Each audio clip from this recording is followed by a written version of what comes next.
So we are producing an English language opera. It's Britten's The Turn of the Screw.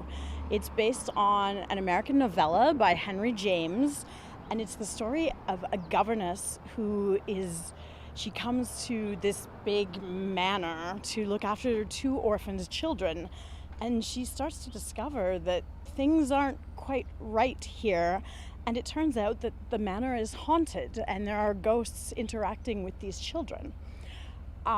So it is very Halloween themed. It's sort of eerie, and a lot of the music is dissonant and reflects that. But one of the biggest reasons we chose this as our second production, our first was in the spring, most people who haven't experienced opera are very concerned about the foreign language element, and they're very concerned they won't understand it. So Jen and I met a long time ago in a production of it was the Magic Flute, by Mozart, and we had so much fun in that, and have kept in touch throughout the years as we're both local voice teachers, and then. Yeah, The Turn of the Screw seemed like it was going to be a super cool production. Definitely wanted to be part of it if I could. English language, local, kind of a cool and different theme, not your standard that everyone thinks of when they think of opera. So.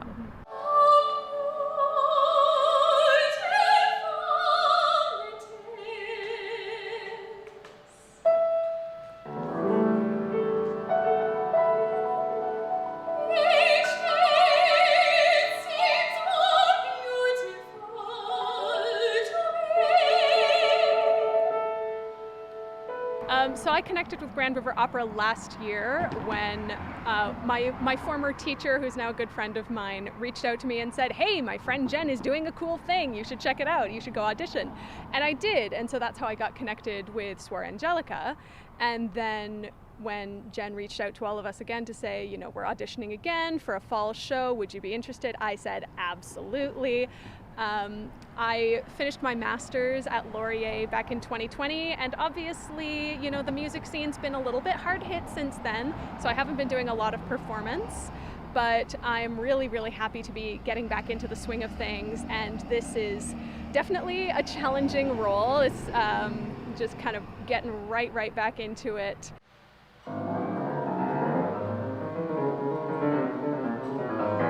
Lost in my labyrinth, I see no truth, only the foggy walls of evil press upon me. Lost in my labyrinth, I see no truth. Suor Angelica was in a church, partly because of the storyline, that it was the story of a convent and a religious order and that sort of sacred experience. We were really pleased with how warmly it was received, and we sold 300 tickets over our first weekend of shows, even though opening night was on a great big blizzard that we didn't expect in March. And so we just had 3 shows for that first opera, and now for this production we have a school preview and 2 public shows here in Waterloo at the Britten factory, and then 2 public shows and a school preview in Guelph at a new little black box theater called the Improv Lab on the U of Guelph campus.